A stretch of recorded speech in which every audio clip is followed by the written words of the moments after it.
আসসালামু আলাইকুম। HTML এর আরেকটি ভিডিওতে আপনাকে স্বাগতম। আজকের ভিডিওতে আমরা জানব order list, unordered list, list item.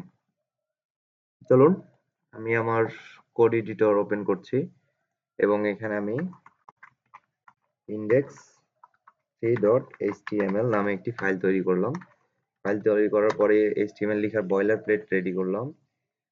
এবার এখানে বললাম হচ্ছে অর্ডার লিস্ট এবং বডির মধ্যে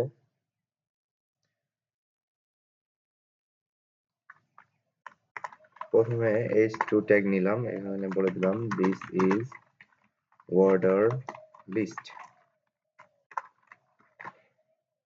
এবার আমরা ইউএল দিলাম।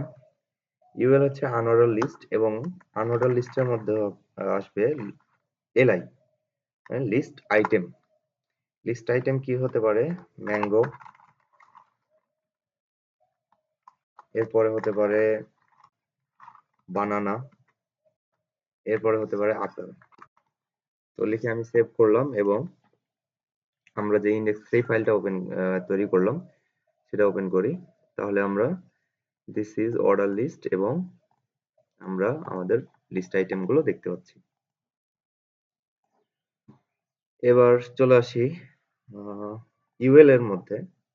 ওএল এর মধ্যে ওএলও সেম, আমরা একটা বিআর ট্যাগ এখানে ইউজ করতেই পারি যেহেতু আমরা বিআর ট্যাগ সম্পর্কে জানি। ওএল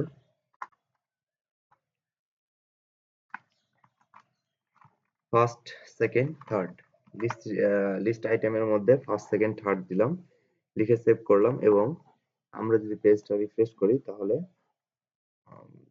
তো আমাদের এখানে একটা h2 ট্যাগ দিলে ভালো হতো। This is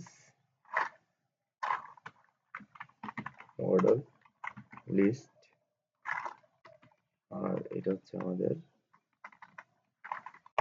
unordered list. চলুন আমরা দেখি। তাহলে দিস ইজ আনঅর্ডার লিস্ট এবং দিস ইজ অর্ডার লিস্ট।